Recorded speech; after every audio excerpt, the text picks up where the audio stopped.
नमस्कार साथियों, आप लोग देख रहे होंगे कि अभी स्क्रीन पे मैंने दो मूवी के पोस्टर लगाए हुए हैं। तो आप लोग के दिमाग में चल रहा होगा कि ये आज कोई मूवी रिव्यू या फिर ऐसा कुछ टाइप का ऐसा कुछ है क्या। तो नहीं, ये कोई मूवी रिव्यू या ऐसी किसी चीज़ के बारे में नहीं है, लेकिन इस मूवी का जो मैं जिस टॉपिक पे आज बात करने वाला हूँ उस चीज़ से एकदम बहुत गहरा नाता है। तो सबसे पहले हम ये जो दो मूवी हैं उसके बारे में थोड़ा सा ब्रीफ में देख लेंगे, उसके बाद से हम अपने टॉपिक की तरफ आएंगे। तो हुआ यूँ कि ये जो पहली वाली मूवी मैं दिखा रहा हूँ, आर्मागेडोन करके, तो इसमें ये 1998 में मूवी आई थी, जिसमें दिखाया गया कि एक एस्ट्रॉयड जो क्षुद्र ग्रह रहता है वो बाहर स्पेस से आता है और उसका जो पाथ रहता है या ट्रेजेक्टरी रहती है वो अर्थ के कोलाइड होने का एकदम पूरा चांस रहता है उसमें। तो इसमें जो ब्रूस विल्स हैं जो बीच में दिखाए गए हैं, ये जाते हैं और उसमें न्यूक्लियर वेपन उसमें लगाते हैं और फिर जाके उसका ब्लास्ट करते हैं, जिससे दो पार्ट में वो डिवाइड हो जाता है और हमारा जो अर्थ है वो कोलिजन से बच जाता है। तो ऐसे ही सेम स्टोरी पे 2018 में जो दूसरी वाली मूवी का मैंने पोस्टर लगाया जिसमें जे एम रवि हैं, तो हमारे साउथ के जो एक्टर हैं इन्होंने भी सेम पैटर्न पे या सेम कॉन्सेप्ट पे एक मूवी बनाई, जिसमें इसमें ये जो एस्ट्रॉयड है उसे उड़ाने के लिए ये लोग क्या करते हैं कि चाइना का जो स्पेस स्टेशन है, अभी दिखाया गया है कि उस मूवी में दिखाया गया कि उन्होंने अपने स्पेस स्टेशन में एक न्यूक्लियर बम या यूँ कहें कि न्यूक्लियर जो लॉन्चर है वहाँ पे रखा था। फिर इससे वहाँ से लाके सेम जो पहली वाली मूवी में इसमें भी वैसा ही करके अर्थ को सेव किया जाता है।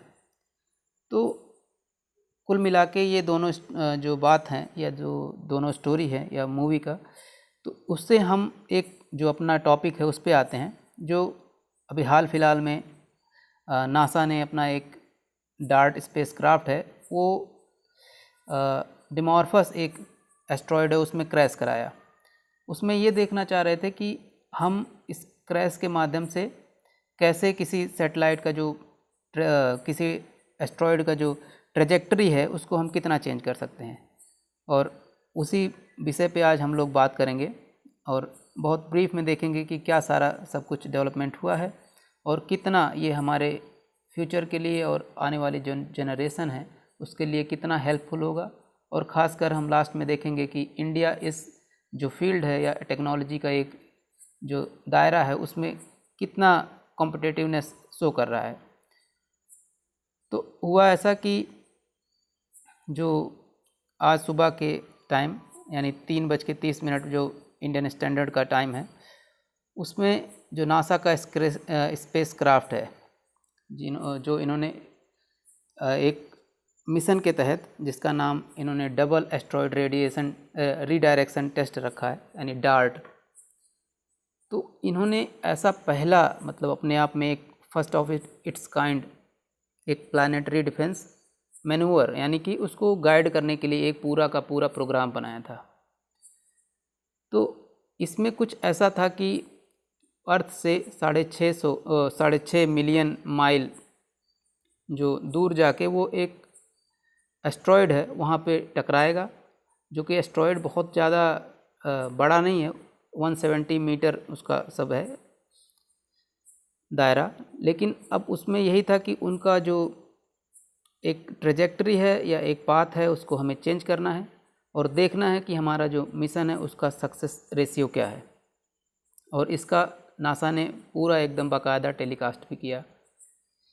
तो ऐसे एस्ट्रॉयड एक बाइनरी एस्ट्रॉयड सिस्टम में आते हैं जो अर्थ के लिए उतना मतलब हानिकारक या उतना डेंजरस या थ्रेट नहीं है, लेकिन फिर भी हम जो अपनी टेक्नोलॉजी है उसका हम उस पर जांच करते हैं, देखते हैं कि हमारी आने वाली जनरेशन या आने वाले जो टाइम है उस समय अगर ऐसी कुछ घटना घटित होती हैं तो हम किस हद तक अपने अर्थ को एक सेफ गार्ड प्रोवाइड कर पाएंगे।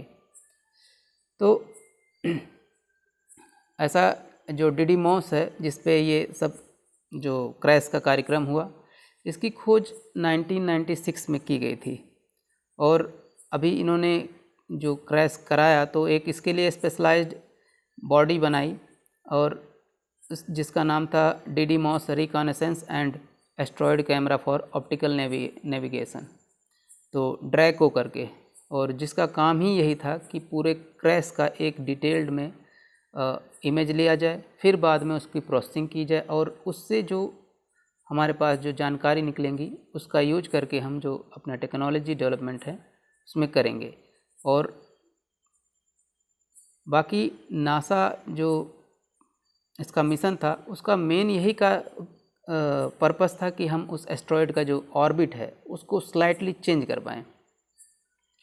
तो ऐसे में ये बहुत ही बड़ी उपलब्धि है क्योंकि अभी तक ऐसा कुछ हुआ नहीं था और जो एस्ट्रॉयड है वो बहुत बड़े रिस्की हो सकते हैं क्योंकि हमने इतिहास में भी पढ़ा है और जैसा आप लोग जानते ही होंगे कि एक बहुत बड़ा फैक्टर एस्ट्रॉयड या फिर जो क्षुद्र ग्रह है वो निभाते हैं जब वो आके पृथ्वी के सरफेस पे टकराते हैं। ऐसा ही कुछ घटना बहुत पहले हुआ था जिससे पूरी की पूरी जो धरती की यूँ कहें कि पूरी ह्यूमैनिटी है या फिर पूरा जो धरती का पूरा काया पलट हो गया था।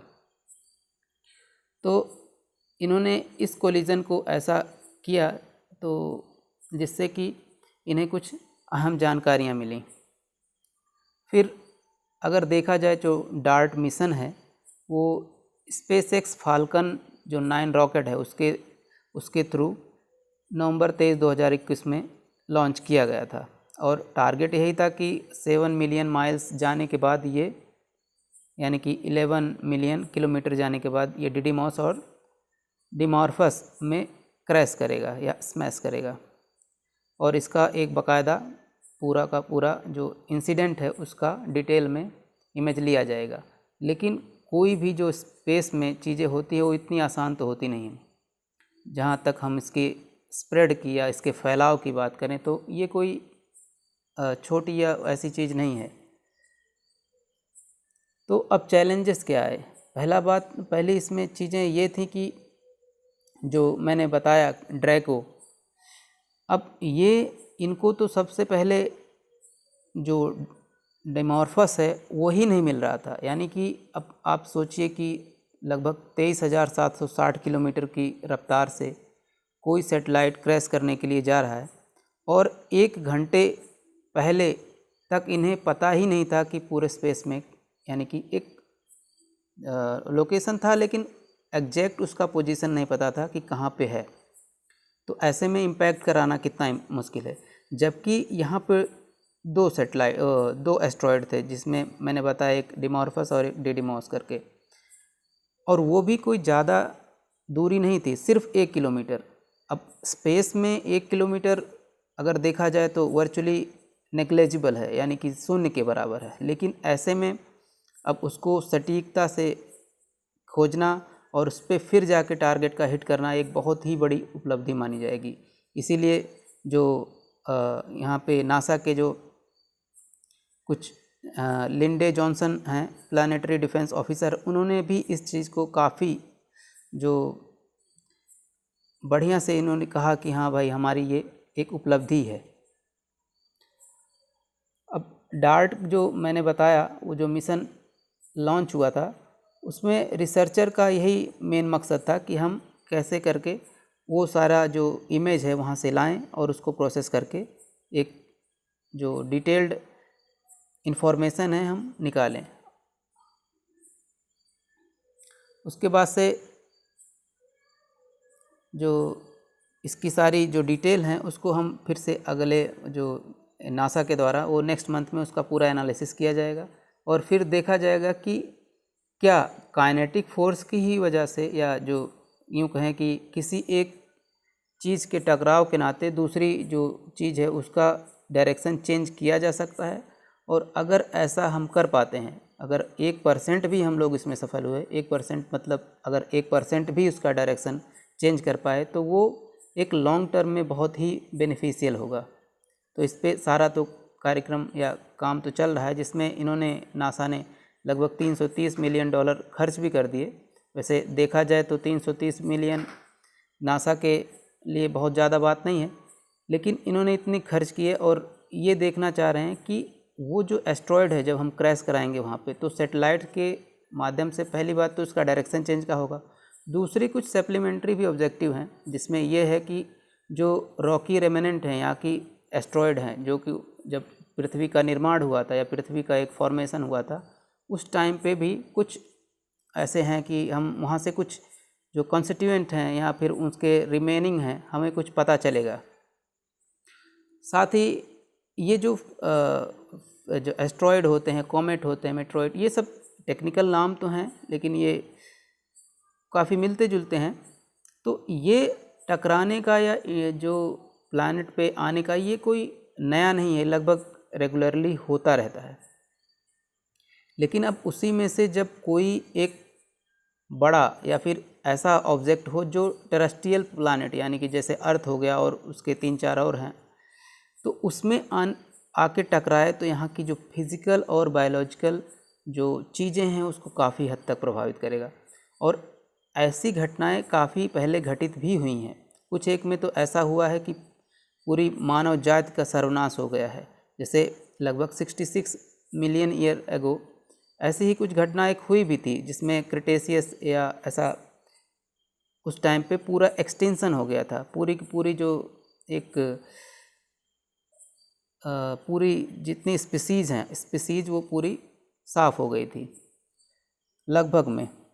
तो अब ऐसे में सिर्फ नेगेटिव ही नहीं है, कुछ अच्छी भी चीज़ें हुई हैं। इम्पैक्ट की वजह से जो हमारे पृथ्वी पे वाटर का निर्माण हुआ या जो फॉर्मेशन होने में काफ़ी हेल्प मिला।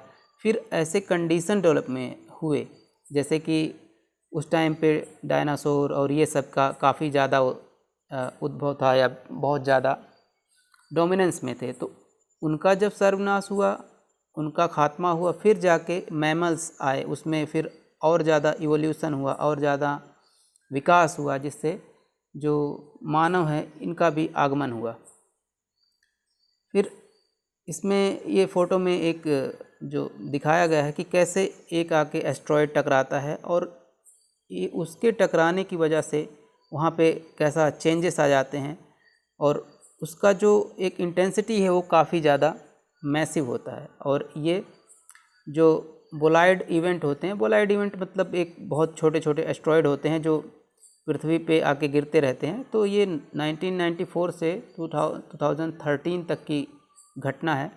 इसमें आप देख सकते हैं, स्पॉट कर सकते हैं कि कैसे कैसे जो किस साइज़ के जो एस्ट्रॉयड हैं वो धरती पे आके गिरे हैं। और अभी पिछले कुछ टाइम, अगर मुझे जहाँ तक सही से याद है, तो एमपी में ऐसा ही एक गिर गया था और उस टाइम पे जो खेत में काम कर रहे थे लोग वो काफ़ी परेशान हो गए। तो और खैर खेत में गिरा था तो किसी को जान माल की नुकसान नहीं हुआ था। लेकिन ये कोई जो चीज़ें हैं ये कोई नई नहीं है, इससे हमें समझ के या फिर उन चीज़ों से बच के रहना या उसका जो एक उपाय है उसको सोच कर रखना पड़ेगा। अब कोलिजन की जो प्रोबेबिलिटी है वो क्या है, तो एक B612 फाउंडेशन है, तो ये इसी फील्ड में स्पेशलाइज्ड काम करता है। तो इन्होंने ये तो बताया था कि देखिए 100% चांस हैं कि कभी ना कभी एस्ट्रॉयड हिट करेगा जो पृथ्वी को हो सकता है, ऐसे प्रोबेबिलिटी ही दिखाया था कि पूरा सर्वनाश कर दे। लेकिन वो कब आएगा ये किसी को नहीं पता है। और ऐसे में जो बहुत बड़े फिजिसिस्ट थे स्टीफन हॉकिंग्स, उन्होंने भी 2018 में अपनी जो लास्ट बुक है brief answers to the big questions, उसमें इस बात को कहा भी था कि एस्ट्रॉयड जो है वो जो पृथ्वी है उसके लिए बहुत बड़ा खतरा हो सकते हैं।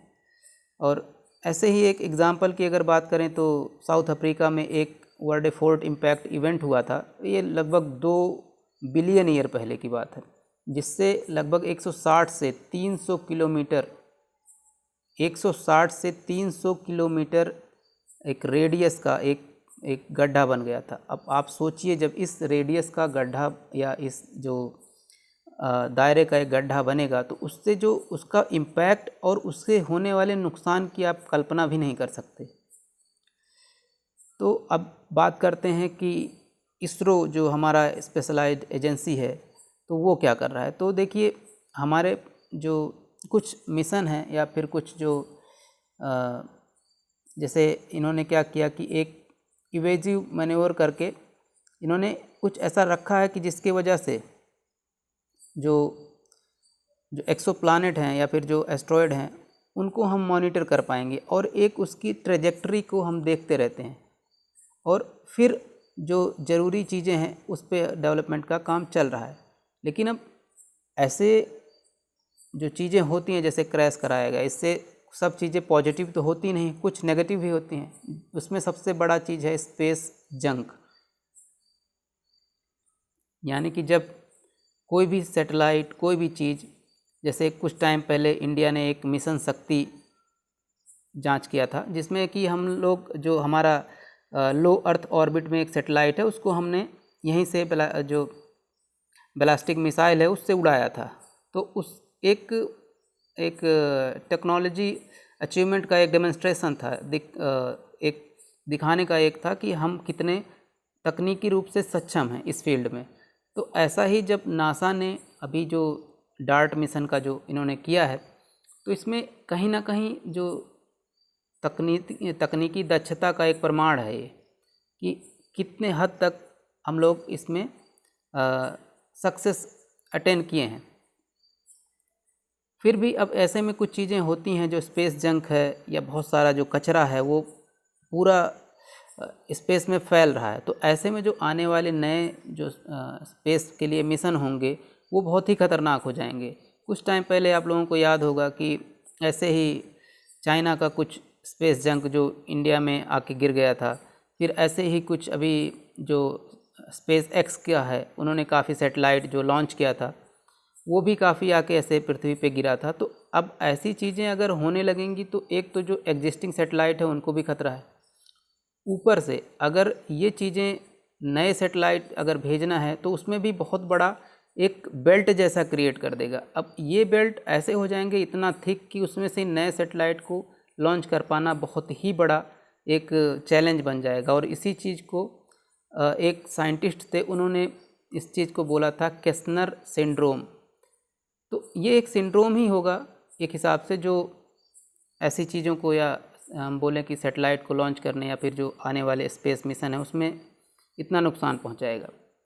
अब लास्ट में हम देखते हैं इस जो हम लोगों ने टॉपिक पे बात किया इसकी यूटिलिटी क्या है। तो देखिए, यूपीएससी आईएएस प्री और मेंस में ये जो टॉपिक है डायरेक्टली रिलेटेड है। प्री में ये जो एमसीक्यू है उसमें ऐसे पूछ सकता है कि मिशन का नाम दे दिया होगा और उसको एस्ट्रॉयड या ऐसी चीज़ों से मैच कराना होगा।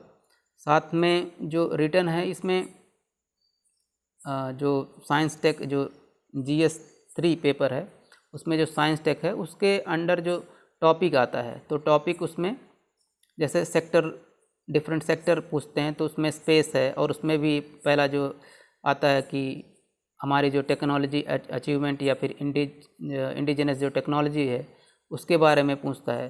फिर जो achievement of the Indian scientist in the field of science and tech ये भी एक है। तो ऐसे में आप इस टॉपिक को रिलेट कर सकते हैं, साथ ही जो मेंस आंसर हैं उसमें आप एग्जाम्पल के रूप में पुट कर सकते हैं। अब जिन भी साथियों को मेरा ये वीडियो अच्छा लगा हो प्लीज़ उसको मेरे इस चैनल को सपोर्ट करें और सब्सक्राइब करें, साथ ही जो बेल आइकन है उसको प्रेस करें। Thank you.